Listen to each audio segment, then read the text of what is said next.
What's going on, guys? It's Tyro the Man. I feel like the man, and today we're gonna talk about What If Tanjiro's in My Academia Part 5. I hope you guys enjoy. Tanjiro is walking down the halls of UA. You see, Tanjiro, after the final exams, is in a recovery period, and since his family lives very far away from UA, they figured it would be way better if Tanjiro stayed there for a little bit than taking the trip going home and all the way back. Basically, Tanjiro stayed inside the nurses for like 6 days. But a day before the camping trip, Tanjiro hears something on the announcements. Tanjiro Kamado, see Mr. Aizawa in Principal Nezu's office, please. Tanjiro would wonder what's going on. He'd go to the principal's office and he'd see Nezu, Midnight, and Aizawa. Aizawa would tell Tanjiro, sit down, get a glass of water. Tanjiro would sit down. What's this all about?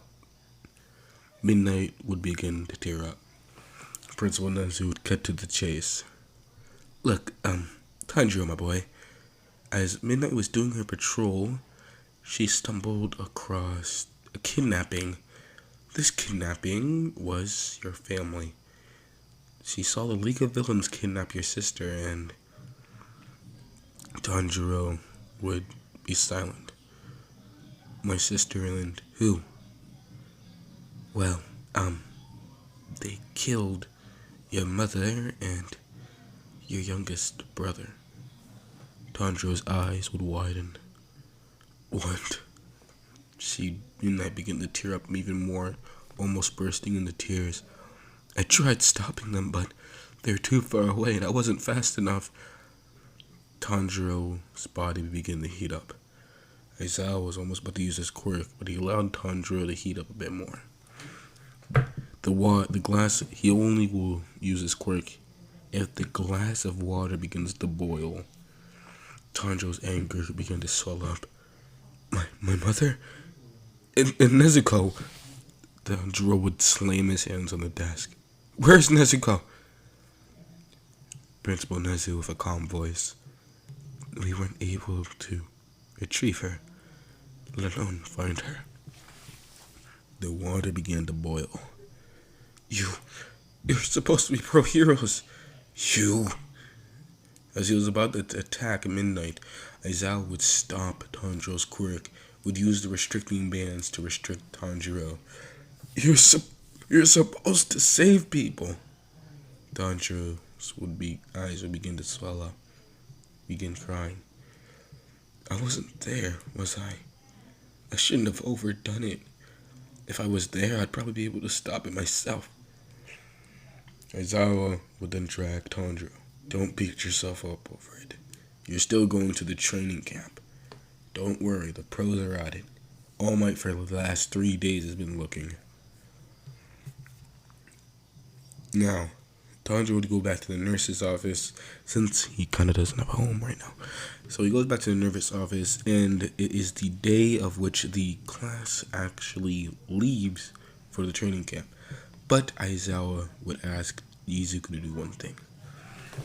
You see, eventually Izuku does find out about how it happened to Tanjiro's family. They're close friends. Aizawa would just simply ask Izuku, is there a place to stay for him at your house? We can't keep him in the school for long. Izuku would then stutter. Of course I can. Of course you can stay at my house. Eventually, they do leave to go for the training camp. They head onto the bus, and the bus ride for Izuku and Tanjiro is extremely silent. Only Izuku and Tanjiro knows what happened.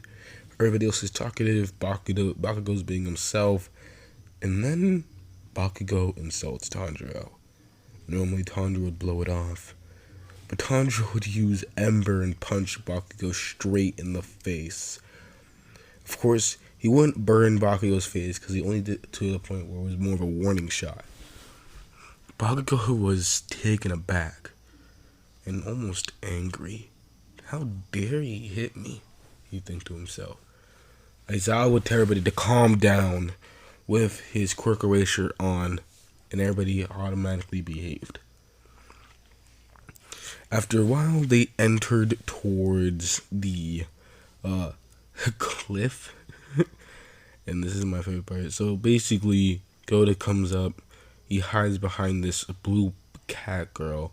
Aizawa already knows her, and all the students are kind of wondering where the camp is. As she states, "Oh, well, if you want to make it before dinner, you should. The camp's that way."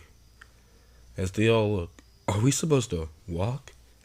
And she said, "Oh, no, no, no, no. You're supposed to fight your way there." As she then caused an earthquake and make everybody slide down the giant cliff. They all fall to the forest.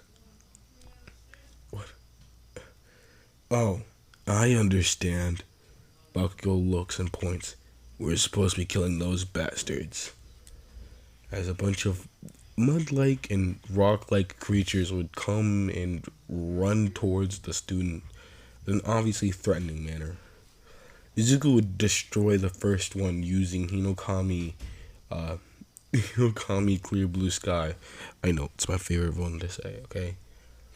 He would use Hinokami Clear Blue Sky, and this would also wipe out a good wave of them as they would keep running towards the camp. They obviously, I believe they would do better, mainly because of Tanjiro's anger, so, stuff like that. And yeah, massive deforestation, but who the fuck cares? Alright, I might have went off on a tangent. We're back on track though. They make it towards the camp, and they're and Aizawa and what's her name of the pussycats? The blue one, the blue fucking weird one, is surprised that they were able to make it to the camp on time. Alright, then we see Koda's aunt. Yes, I am referring to her as Koda's aunt. I don't remember her fucking name. I'm not gonna look it up. Koda's aunt comes out and she says, "Okay, well, we're only half of the pussycats. 2 of them are gonna show up tomorrow to help you train. Right now, we made you dinner. So, how about you guys go, wash up, eat dinner, and tomorrow you're gonna have a full days of training." As everybody seemed to be scared. We get the same bathhouse scene, only it's a bit different. Instead of Koda slapping down Mineta, it would just be Tanjiro jumping up towards Mineta and just full on spiking Mineta back down. I feel like that'd be way better. It also would show how Tanjiro's more of protective when it comes to girls, and Mineta's kind of creepy. Anyway, so not a lot of really important things happen up until we get to Izuku following Koda. Oh yeah, I forgot to mention, Izuku still gets punched in the fucking balls by Koda. I feel like that was supposed to be like that. I would never change that part. That was funny as fuck. Anyway, we get to Izuku following Koda. Eventually, Izuku would like lay a bit of food for Koda. Koda would like eat there, and yes, Tanjiro would also follow Izuku, and Izuku would notice. Eventually, Izuku and Tanjiro are alone. Bakugo's still awake, and he's kind of eavesdropping, but at the same time, not really. He's just vibing by himself, but still hearing what's going on. Izuku will ask Tanjiro how he's feeling about the whole situation with his parents. More specifically, while his mom is dead and, well, Nezuko's gone. Izuku would basically tell Tanjiro that he can go stay with him until we eventually find a way to, accommodate you. And Izuku even states that his mom actually likes Tanjiro, so there's no real problem. And she'd always want another son anyway. Tanjiro would be silent, and he'd say that would be nice. But would it be nicer if we can find Nezuko? I'm more worried about her. She must be scared and alone, and Tanjiro would pinch Tanjiro. Fuck. Izuku would pinch Tanjiro. Izuku would pinch Tanjiro and say, "Hey, look, the pros are handling it. Don't worry that much." Who the fuck's texting me? Fuck off. Anyway, sorry. Tanjiro would be like, "Don't worry about it. The pros are handling it. Besides, I believe All Might's doing his best.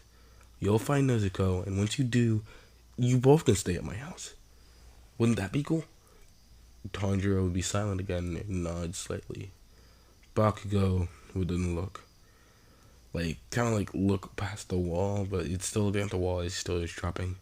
As he'd be like, he'd think to himself, so that's why he punched me. He's been acting weird all.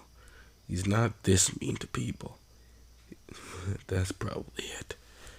Maybe I should. Nah, that'd be too. That'd be too nice of me. Anyway, we get to the second day. Tanjiro is training, but obviously he's trying to train alone. And he's not really understanding. He's not liking the trainer he has, which is the big muscly dude. All he really wants to do is just punch him in the face. Eventually, Tanjiro does have an idea for not Tanjiro, sorry. Izuku has an idea for Tanjiro. Izuku basically explains his full calling to him. As basically Izuku's like, yo, alright, that crazy ability you used in the final exams, who was that? Tanjiro would basically explain it how he concentrates heat to his heart so he can beat faster. As Izuku would then state, well, my full cowling works as I basically imbue energy all around my body. Maybe that's how you should use your new power. As Tanjiro would begin to think about it, he'd then try and do it. Eventually he gets the hang of it and he's able to do this, what are we gonna call it? Let's just say it's a Hinokami mode. There. It makes it a lot easier for me, and I don't really understand why he would call it Demon Slayer mark, since Demon Slayers don't exist. So I think Hinokami mode would be a lot easier, and it makes more sense to me. So it'd be a better version of his Hinokami mode, and this is when he finally names it. So he thinks up of way better techniques, or at least how to better his techniques. More specifically, his after image technique, or the rainbow haze technique. Basically, how he uses it is he basically heats up his body to the point where he flashes somebody with like a ray of light. Problem is that when he does that, the image stands still, and especially if he does this while running, it doesn't look good. So basically, with this new version of his Hinokami mode, he's trying to be able to flash multiple times per second. And we will see this be fucking used. So this is the best idea I've ever had for this character. Honestly, no, I'm sorry. Running off track. Anyway, pretty much the second day goes the same until we get to the third day, which I'm pretty sure is the day where they get attacked. Basically, third day rolls around, pretty much the same stuff. Tanjiro's training, everybody's training, until we get to the test of courage part, and here's where shit hits the fan. So basically, since there is one more person on point A, Izuku is not alone. So Izuku and Tanjiro are together. But eventually, when the heroes start attacking Izuku, both Izuku and Tanjiro go to run to help and save Koda. This is where I get ballsy. Basically, alright. So, Izuku and Tanjiro go to face Koda, but you're expecting the muscular dude. He is there, by the way. But we're going to add one more person. See, I'm going to add my favorite bad guy, a villain from Demon Slayer to this, and he's just... We're adding Kokoshibo, basically. Kokoshibo's there, and he's mostly banking on the idea that Tanjiro is coming out to save Koda, or he's looking for Tanjiro. Tanjiro rolls up with Izuku, and Kokoshibo would then state, I'll get the boy with the red hair. You're gonna have the green fool. As the muscular guy would say, like I would care who I kill. I'll kill them all. All of them. Koda would be scared shitless. And Kokoshibo would look at Tanjiro. Those earrings, you remind me of my brother. Especially with that red hair of yours.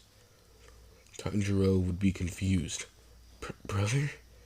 Look, I don't know who the hell you are, but you don't have to hurt a kid. As Koda would run towards Izuku. As Kokoshibo would state, we're not here for the kid. Pretty much, I'm here for you. As Tanjiro would be shocked. Your quirk, it's not like any other quirk, you see. There's a certain gene in there. Breathing. I need that. Tanjiro would be confused. Breathing? You mean the fact that I need to breathe to activate it? As Kokushibo would nod, he would then pull out his sword. You see, breathing is an essential part of life. Thing is, you have a special type. It allows you to heal yourself. Kokushibo would cough. I'm... I'm not well. I need your quirk. That's all I really want. Kokushibo would then extend his sword. You have sun breathing. I have moon breathing. This cannot be more perfect. As much as I wish to see you at your full potential, right now I really don't care. Kokushibo would extend his sword, but then Izuku would use full Kali and kick it and break it in half. As Izuku would then run towards Kokushibo, the muscular guy would punch Izuku off the cliff. Tanjiro would then lunge at the muscular guy using Ember. As he did this, the muscular guy would get burned but healed by expanding his muscles. It doesn't matter. Basically, he gets burnt, healed up, and now they're all in a pickle. Kokushibo would then say, moon breathing, crescent moon slash. Basically, he waves the sword and a bunch of pressurized air slash light, like crescent moon blades things, would like slash towards Tanjiro. It's weird. Moon breathing's a weird idea. But basically, a bunch of crescent-shaped blades like are coming towards Tanjiro. Because of this, Tanjiro gets cut the fuck up. And Izuku jumps from the bottom to the cliff to the top and would practically clothesline Kokushibo to the ground. The muscular guy would try and hit Tanjiro, but getting hit by water. The muscular guy would then run towards Koda, but then Tanjiro would use his new Hinokami mode, let's call it that, and Tanjiro would say, "Alright, Izuku, let's finish these guys off." Izuku, a full Cowan, would run towards the muscular guy, and Tanjiro with Hinokami mode would run towards the muscular guy, and they're both at opposing sides. Hinokami Tanjiro would basically use Ember to do the guy in the face. Izuku would do a fucking, what would we call it, a roundhouse kick to the guy's shins. Basically, this guy's getting tipped over. Then Izuku would do an axe kick to his body to finish him off. Okay, then after that, basically Tanjiro goes towards Kokushibo, but Kokushibo's gone in an instant. He then appears behind Tanjiro. "You're lucky I need you alive, boy." He would then slap the fuck out of him, sending him flying to the wall. He would then get knocked out. Now we are in a pickle again. Izuku has to get Koda out here, but he can't leave Tanjiro. He has to make a choice, and he hopes Tanjiro could forgive him. Izuku takes Koda and dashes the fuck out of there. As Tanjiro would look towards Izuku. "Thank you. We can't let him die." As Muscular would then, as Tanjiro would pass out again. Muscular would then state, "Okay, the other boy, where was he?" Kokushibo would then reply, "Bakugo Katsuki. We need his quirk as well." Kokushibo would then walk towards Tanjiro. "I'll take him back to base. You get the boy we need." The category portal would then open up, and Tanjiro would be dragged towards the League of Villains bar, I guess? Bar. And that's ending our part. So, hope you guys enjoyed. Please like and subscribe. If you want to see more, I'm going to make more videos regardless. So, yeah. See y'all later.